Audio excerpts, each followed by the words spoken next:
Welcome to Public Forum, a community outreach program produced at North Idaho College on the shores of Lake Coeur d'Alene. Featuring guests from around the globe addressing a wide variety of subjects, Public Forum serves to educate and enlighten. Please join host and moderator, political scientist Tony Stewart, in welcoming today's guest. Welcome to program number 5 in our series titled Celebrating Humor and Music, Conversation with Comedians and Musicians from the Past. On program number 5, we're going to have, in our Chautauqua format, the portraying of the late governor of Texas, Ann Richards, who was born in 1933 and died in the year 2006. And she was the first woman elected governor of Texas. There had been a governor appointed, a woman, some years ago. Governor Richards was often described as maybe the most humorous political leader in this country in the last 50 years, and it does fit in our topic of humor. And so, Governor Richards, welcome to our program. It's a pleasure to be here. Pleasure. Very nice to have you with us. And we have 2 regular panelists we're very pleased to have here today. First of all is Janelle Burke. She's an attorney in the state of Idaho, and next to her is Erna Reinhardt, who is Director of Public Relations at North Idaho College, and Janelle will commence today's questioning. Welcome to the program, Governor Richards. I must say that you're one of the people that I often watched during your lifetime. I wanted to see you on television, and you were a great inspiration to a lot of women. But tell us something about your early life. Where were you born, and where were you raised, and what did you do first? I was born in Texas. Texas, born and bred. I'm proud of being a Texan. And I was born in Texas, and interesting enough, I love sharing the story. I was born in Texas in 1933, and I often get credit as the first woman governor. But at that point, there was a woman governor of Texas, Ma Ferguson, and she became governor because Pa Ferguson, her husband, was the governor, and he was impeached, so they put her in as the governor. And so it's just a great quote. I just have to share this quote. They asked, at that time, one of the things that was happening in Texas was the students were speaking Spanish in the schools, and Texans didn't like that. So they asked Ma Ferguson about this, and she said, if English was good enough for Jesus Christ, it's good enough for the students of Texas. And so I was raised in Texas. I went and spent some time in San Diego because my father was in the Navy, and then I came back to Texas and spent almost all my life in Texas. Were you a teacher first? I was a teacher. Yes, it's one of the hardest jobs I ever did. So glad I got into politics. Yes, teaching was very, very hard. Very hard. I taught for a year. And you were married and had a family? Mm-hmm. I was married to David Richards for 30 years, and we have 4 children and 8 grandchildren. Thank you. Erna Reinhardt. Welcome to the show, Governor Richards. It's great to have you here. I understand that you went to Baylor University and you competed on the debate team. Was there any favorite speeches that you remember from those days? Boy, that was tough. Yeah, I think probably any of the favorites were the ones I won. Yeah, probably. That was a great, great time in my life. I love debating. And I also, wherever he is today, I thank Professor Kapp because he's the one who came to the high school where I was debating and saw that I had potential, and he gave me a full ride scholarship to Baylor University. And so that's how I was able to attend Baylor. So I graduated from Baylor, and then I taught. But in those days, we never expected to actually use our degrees as women. We just really went to college to find a husband that was going to be intelligent enough that we could stand talking to across the dining room table the rest of our lives and stuff. And so I always just wanted to be a mother and a housewife, and that was my aspirations at the time. I love going to Baylor, though. Before we talk about your political career, tell us a little bit about your family, and were your parents an inspiration to you? Oh, my mom and daddy were a big inspiration. I was an only child, and so they, of course, inspired me, and my mom and daddy would come, and they helped me with my elections. My children did, too. My children, Cecil and Dan and Ellen and Clark, they all came and campaigned. My daddy helped me campaign right up into his dying days, in fact. And so, a tremendous inspiration. I wouldn't be where I am today without them. Great. Dr. Ann Richards, you got married and you had children, and like you said, you taught a little while. But then in everyone's life, there are things happen that may change their life in very significant ways of the course. And I believe you, before you ran for office, that you became involved in a campaign that really was a turning point for you as well.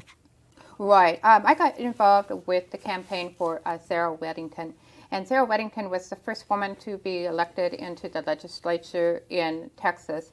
And at that time, so I got involved, and it used to be where we helped with a lot of elections, that we were the ones who licked the stamps, provided the coffee, kept everybody going, but very rarely was any woman ever actually, ran for election. So Sarah was in a time, too, where there was a lot of laws that were not in the best favor of women, and she helped change those laws and stuff. So I helped with that campaign, and that pretty much, and then I worked for Sarah for a while too, and then that kind of inspired me to get involved. A good lesson here is that in your first campaign you win. That does make you more encouraged than if you'd lost. Right. The fact she lost, won, that made a difference. Yeah. Then your first movement into the electoral process was for county commissioner. Mm-hmm. What county was that in that you were in Texas? You were in one of the larger counties, weren't you? That you were in. Oh yeah, and I didn't realize how large it was until I went around and door to door to meet all the people. But yeah, it was the largest. Yeah. And so you have some great stories that when you were campaigning. Yeah. This is a technique that others might learn from. And then you have the story of the kittens, which I want to get to. But tell our viewers how you connected with people door to door. I love public speaking. I always talk about the importance of knowing your audience when you speak in public, but it's even more important when you're running for an office. So I would go door to door and meet these people. I didn't know any difference. I always didn't realize until I was governor how large the state of Texas was, and so I ran that campaign. But as the county commissioner, I didn't know, so I'm going door to door, and then I would make little notes about the people, that the color of their house, the new couch that the lady just got, or, the son playing in the basketball game or whatever. And then I would send them a postcard, and I'd say, we would write it down, and I'd say, so nice to meet you today. I love your new couch. Or, so anyway, but that kind of backfired on me a little bit, because one day the doorbell rang, and I went to the door, and the lady was standing there with two kittens. And she said, Mrs. Richards? And I said, yes. And she said, here's your kittens. And I said, my kittens? She said, when you were campaigning, you said you so admired our calico cat, and you said if she ever had kittens, you'd like one. And so I figured if you'd like one, you might as well have two. So being a woman of my word, I took both of those cats, and they lived with me for the next 14 years until I moved into the Governor Mansion. Janelle Burke. Well, you didn't stop at being a county commissioner. So what next did you do? Because you really rose up through the ranks. Yes. And so you had other elected offices. So what were some of the other elected offices? And in fact, people would say, when I was county commissioner, when I was your county commissioner, now what? Now what? So the next office that I was elected to was the state treasurer of Texas. And that was the first time in 50 years that a woman had ever been elected to a office and a statewide like that. And so that was very exciting. I was the state treasurer for 8 years. And then you went on to become the governor. I went on to become the governor. I could actually stay as state treasurer, but you know how it is when opportunities come up. And I had an opportunity to run for the governor, and the people of Texas said they wanted me, and I was so blessed to be the governor of Texas. Thank you. Erna Reinhardt. One of your quotes that is very true about what you stand for is you said at some point in your life, we can do better for ourselves and for our children. And I think you were a great inspiration for other women. One of the things that you said is that Ginger Rogers did everything that Fred Astaire did, she just did it backwards. So explain to us a little bit about your thinking about women and your thinking about social justice and those issues. Right. And actually, let me just add to that quote a little bit. That we did everything, Ginger did everything Fred Astaire did backwards and in high heels. Exactly. Yes. Exactly. Yes. Well, one of my inspirations came from when my children were in school. And my daughter, Cece, at one time came home and she wanted to do a report about some women that were in Texas that were in history. And we couldn't find anything in any of the books that even mentioned any of the women in history. And so I thought that was pretty bad. And then some of the other things that happened to Cece, I thought was interesting about how the women were treated differently. She was too tall to be in the drill team. Like, who'd ever heard of that? And then the different laws that were on the books that women couldn't get credit at that time without having their husbands sign. And if a woman was pregnant, she couldn't teach school. She'd have to leave her job. And so there was, things like that I just thought, this isn't right. This isn't right. And so that's what inspired me to get involved and to make some changes. And two, back to ask about my childhood. And when I went to San Diego, that's where I was exposed to lots of different races and ethnic groups.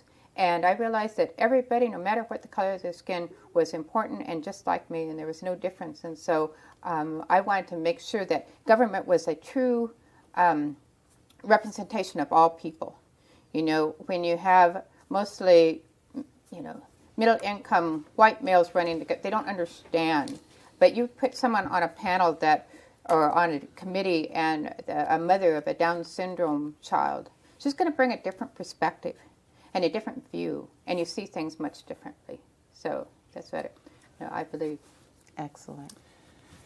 There's a story I want you to tell, and then I want to talk about the successes in your administration for a 4-year term. You really changed a lot of things, as a lot of governors have across America. But to show your real devotion to equality, you were at a party, and there was a judge in Texas, which was not unusual back in those days, that had some really serious problems. Like, I suppose from what I've read that he was probably a segregationist. And how you handled him was just a remarkable thing. Tell that story, please. Oh, yes.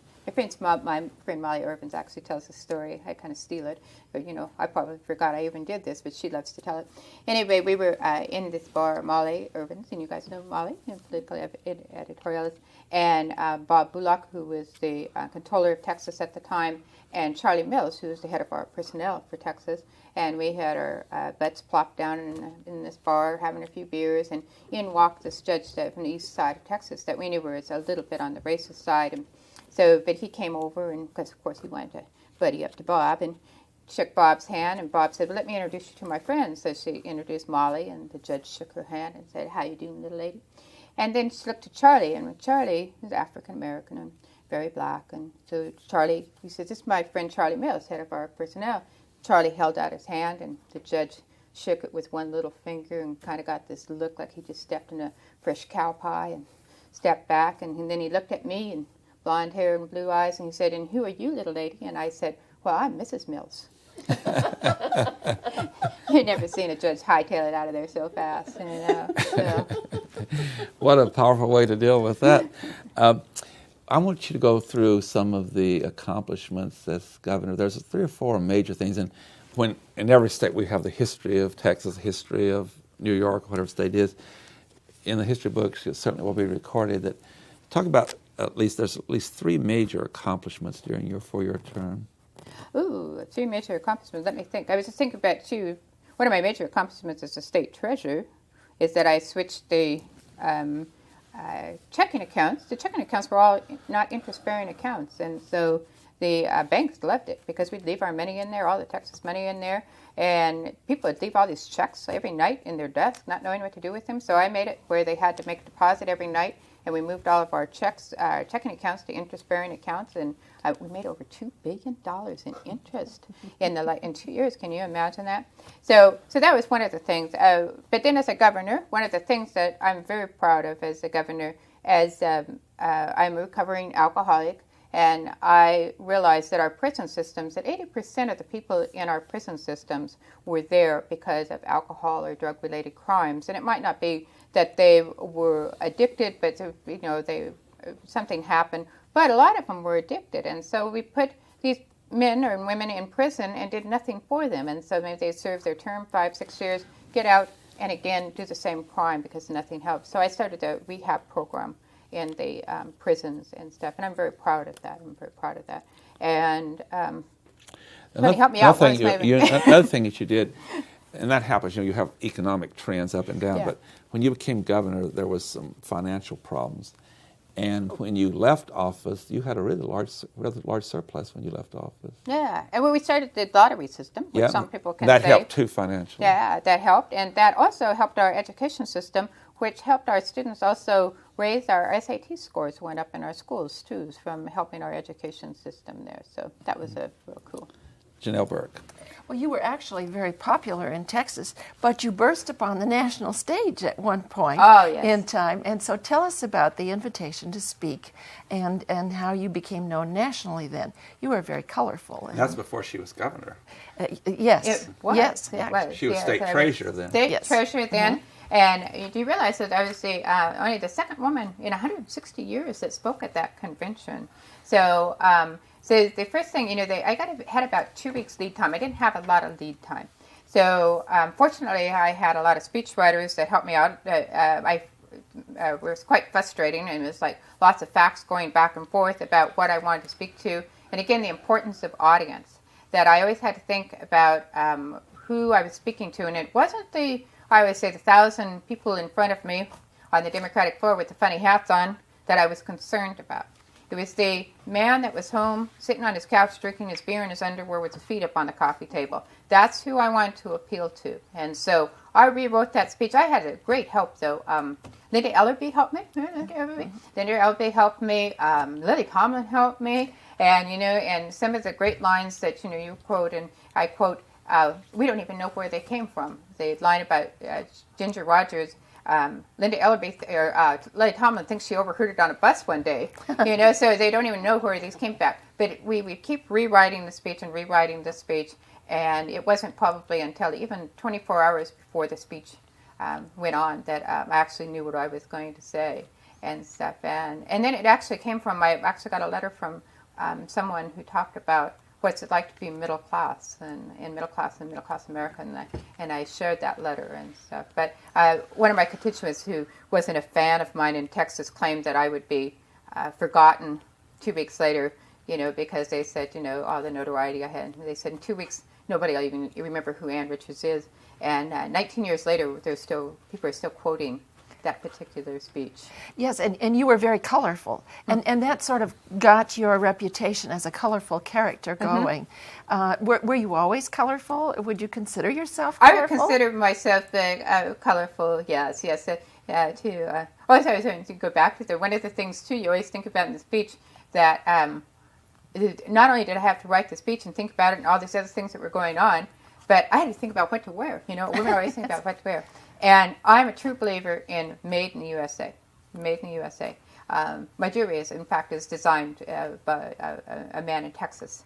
And so the clothing, they keep sending me all these different clothes, and I check the label immediately. If it wasn't made in the USA, it went back, So, I was a strong believer in that. And so I finally, in fact, had my suit was a perfect one that was designed by a person in Texas and made in Texas and stuff. So, they're colorful. I think that. Before we go to Erna, this real ironic thing here, you indicated you were the second woman to speak at the National Convention. The other one was from Texas also. Barbara. That was Congresswoman Barbara Jordan. So both of the keynote speakers that were women came from your state. Right. Very interesting. She was also an extremely powerful speaker. Erna Reinhardt. Governor Richards, tell us a little bit about how your husband adjusted to the notoriety that you received. Because I'm just guessing that being a Texas person, if he was, that was a little bit of a new role to play for him. Because he wasn't even around. Yes. Yeah, unfortunately, David and I were divorced after about 30 years.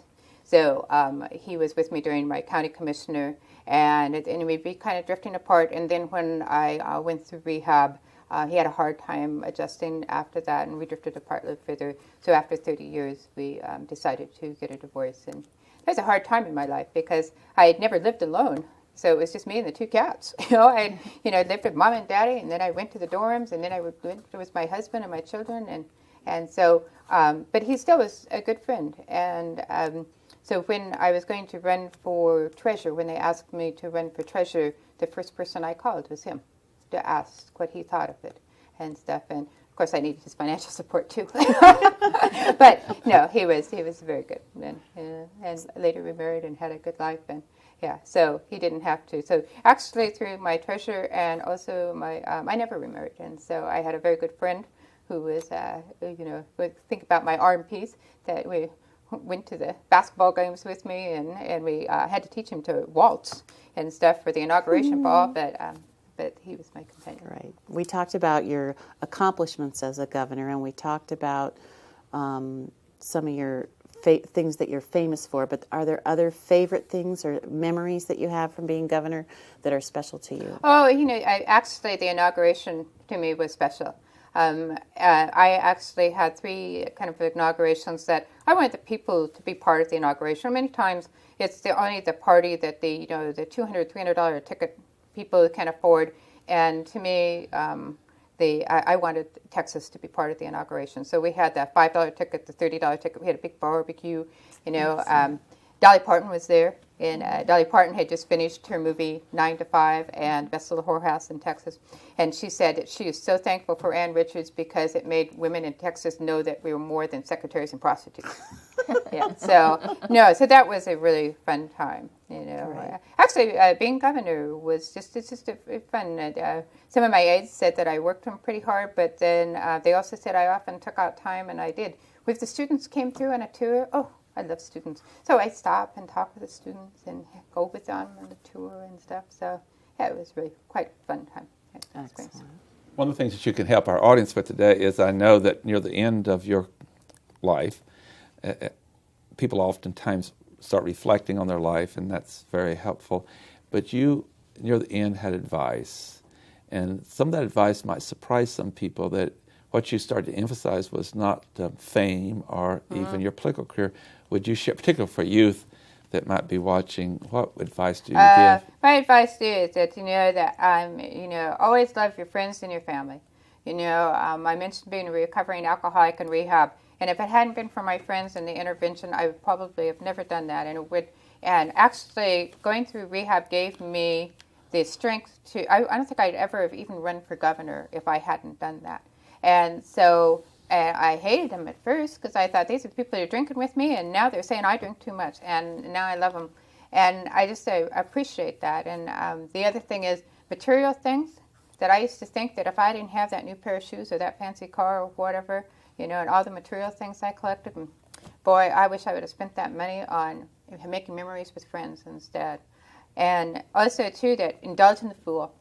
Nothing more fun. Betty McCool and I, we used to do we would get all dressed up in these kind of fun outfits, and we would take our pictures and have our pictures taken, and when we sent them out as a Christmas card, and at first nobody even knew who we were because our disguises were so good. And then later, our Christmas card list grew to about 1,000, so we got to a point where we couldn't afford to send out Christmas cards anymore because we'd always dress up and have fun. But if I had my life to do over again, I would raise a little bit more hell. That Harley Davidson on my 60th birthday gave me a Harley Davidson motorcycle, and I wish they would have given it to me when I was 40 because I could have ridden it a few more years. I'm just really sad that they have that in a museum now, and I'm thinking, how sad that they put that in a museum. Somebody should be riding that hog. Yeah? You were a true Texan. Janelle Burke. Well, you were very popular with the people, and I think you can rightfully say that even after you were no longer governor, you were still very, very popular. Tell us about your popularity. It almost went off the charts, didn't it?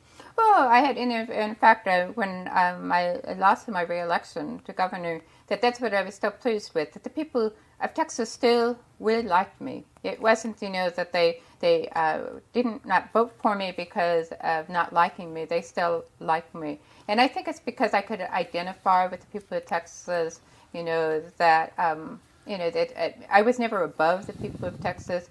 We talk about when I was a county commissioner, I wanted to get to know the county people, so I would go out to the garage and meet the guys and be one of them, in fact. And so I think that they've realized that I was approachable, that I was approachable. So the capital of Texas is Austin. Mm-hmm. But did you have another place that was home for you, actually home for you? No. Well, in my later years, I lived in New York, but my heart was always in Texas, and yeah. But while you were in Texas, where did you live beside Austin? Well, I lived in Dallas. Yes, we moved back and forth. Austin was fun. Austin was probably my favorite place to live. Erna Reinhardt.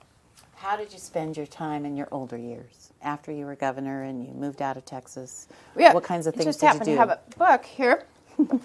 That one of the things that I found was that, and I'm sure some of the women in the audience can relate, that my clothes started feeling funny. That I hadn't gained any weight, I hadn't lost any weight, but all of a sudden the suits were hanging different and stuff. So I went in and had my bone density, and I found out I had osteoporosis. And my mother had really bad osteoporosis. And so then I realized, and this was my new passion, that I wanted to educate women on osteoporosis. And so I wrote the book about osteoporosis with the help of Dr. Levine, and talked about things that women could do to help slow down the osteoporosis and the aging process. And so I'm really proud of that. And I think that's one of the things that, you talk about advice to the young, and follow your passion and always have a passion in life. People say, were you upset over losing to George Bush? And I said, just about 3 seconds. It took me about that long to get on. Because I just thought, okay, well, I'm no longer governor. What's my next thing? What's my next thing God has in store for me? And so you just follow your passion and go with your passion. And there's always something out there. On that notice, we've been doing on each of these series, we're going to break out of character, and I want to introduce to you, ladies and gentlemen, Annie McKinley. She holds a bachelor's degree in fashion merchandising from Eastern Washington University and a master's degree in communication studies. She's been teaching at North Idaho College for the past 18 years, and this is the fifth character that she's done on the Chautauqua format.